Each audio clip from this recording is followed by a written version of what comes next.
Et on va aller plus loin dans l'entretien avec notre invité ce soir, Jean-François Madieu. Bonsoir, merci d'avoir accepté notre invitation. Je le disais, vous êtes sociologue et spécialiste des relations sociales. Chaque samedi, quasiment, on a le sentiment qu'un nouveau cap est franchi par les Gilets jaunes. Ce week-end, ce qui a marqué les esprits, on l'a vu, c'est ce « suicidez-vous » adressé aux policiers. Est-ce que ça montre pour vous une certaine radicalisation du mouvement, une de plus ?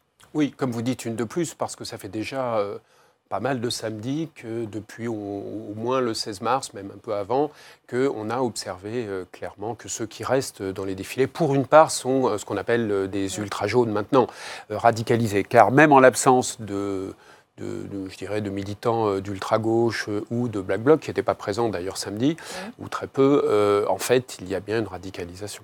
Je reprends l'expression ultra-jaune que vous venez d'employer. Oui, vous la reprenez à votre compte parce que c'est ce que certains disent. Oui, je pense que c'est assez juste. En effet, on l'a noté depuis le mois de février. On sait très très bien que certains gilets jaunes sont plus déterminés. Il y a plusieurs explications qui permettent de le comprendre, mais il est certain qu'il y a une proportion plus importante aujourd'hui dans les 27 à 30 000 personnes qui restent les samedis.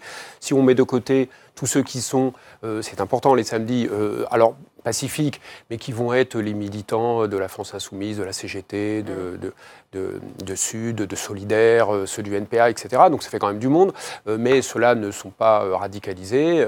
Il reste toujours quelques manifestants classiques dits gilets jaunes. Puis il y a bien des radicalisés. Alors, et effectivement, ils sont une proportion finalement plus importante qu'avant. Je parlais de mutation, d'introduction. Est-ce que vous verriez vous aussi que le mouvement a muté depuis le 17 novembre ? Oui, c'est certain. Quand vous avez 300 000 personnes au départ, c'est à peu près tout le monde. Donc il y a eu effectivement, à la faveur de cette baisse des taux de participation, effectivement, les samedis, c'est plus tout à fait ni la France des ronds-points, les gilets jaunes des ronds-points. C'est effectivement des individus, sans doute toujours un peu les mêmes. Alors la mutation, une fois de plus, ça s'est faite aussi par ajout.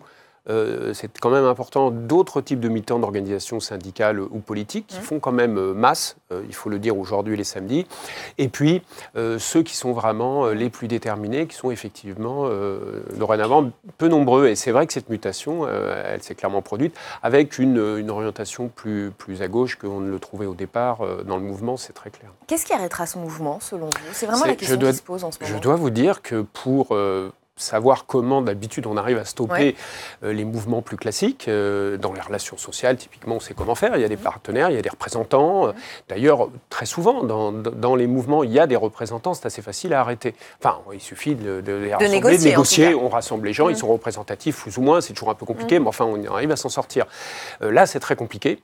Qu'est-ce qu'il faudrait ? Une élection, une présidentielle ? En fait, effectivement, vous savez que la question a été posée depuis longtemps de la dissolution.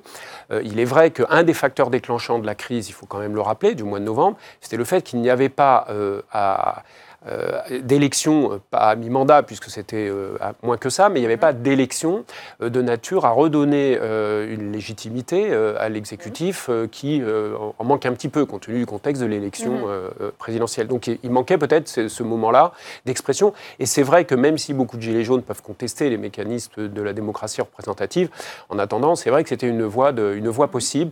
Et c'est pour ça que certains, effectivement, l'ont préconisé, ou des élus. Maintenant, on n'en est pas là, ce ne sera pas le cas. Donc, c'est vrai que du coup, ça paraît difficile à imaginer. Alors, la voie de sortie, probablement, c'est que les organisations syndicales et politiques, surtout syndicales, qui étaient dans le mouvement, peuvent peut-être en sortir, déjà, ce qui diminuera la participation. Ensuite, quelques annonces et le temps peuvent également désespérer ou faire qu'à nouveau les taux de participation baissent. Mais c'est vrai qu'on se demande comment arriver à éliminer totalement ces rendez-vous, parce que ça peut durer en effet très longtemps. Alors, il y a quand même un autre facteur, peut-être il faut quand même ajouter un autre point, parce qu'il y a une politique qui a été menée depuis de nombreux mois qui a été accentuée depuis maintenant 2-3 semaines. C'est quand même, il ne faut pas le sous-estimer, le fait que le mouvement commence à coûter cher, pas tellement financièrement encore que oui, mais il peut y avoir des amendes. Il y a surtout beaucoup de contrôles préventifs, d'interpellations, il y a des mises en examen. Il y a, si vous voulez, une politique de maintien de l'ordre, une répression, pour employer ce vocabulaire. Mais c'est vrai que cette politique répressive, et ça c'est un grand classique, mais elle finit quand même par concerner pas mal de monde. Et in fine, ça finit par, on l'a bien vu à chaque fois, à essouffler le mouvement. Et il y a quand même des conséquences. Et c'est vrai qu'on en revient, parce que dans ce mouvement, on en revient à quelque chose qui est bien connu depuis la nuit des temps. On faisait la même chose au XIXe siècle. Finalement, là, on ne tire pas dans la foule, mais au fond, cette politique répressive, elle a quand même pour effet de faire diminuer les taux de participation in fine. Je voudrais qu'on s'arrête sur ce sondage IFOP pour Atlantico réalisé fin mars. Le même a été réalisé dans plusieurs pays européens. À la question, pour changer la situation, vaut-il mieux une révolution ou un programme de réforme? En majorité, les sondés veulent des réformes. Mais regardez ces chiffres quand même.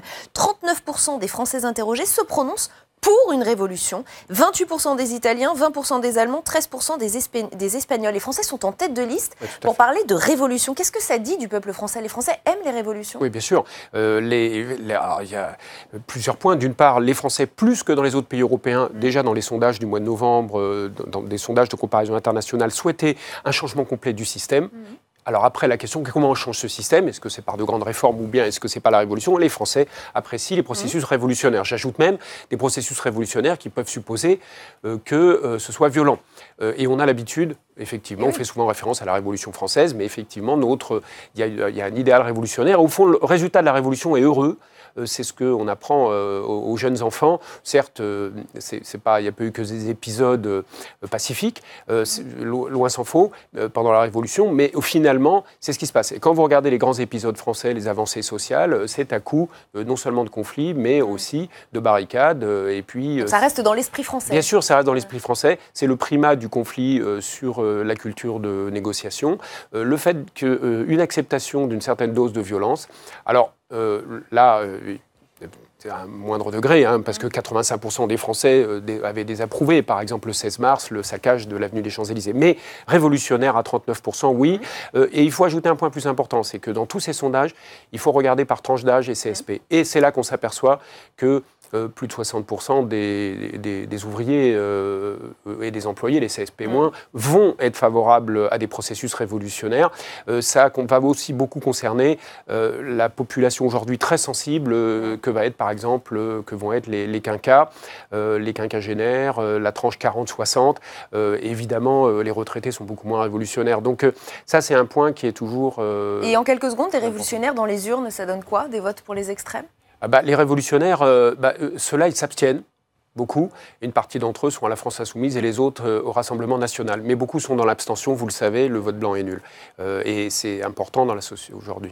Merci infiniment Jean-François Madieu pour votre éclairage ce soir sur ce mouvement qui ne cesse d'évoluer. Sociologue, spécialiste des relations sociales, merci beaucoup.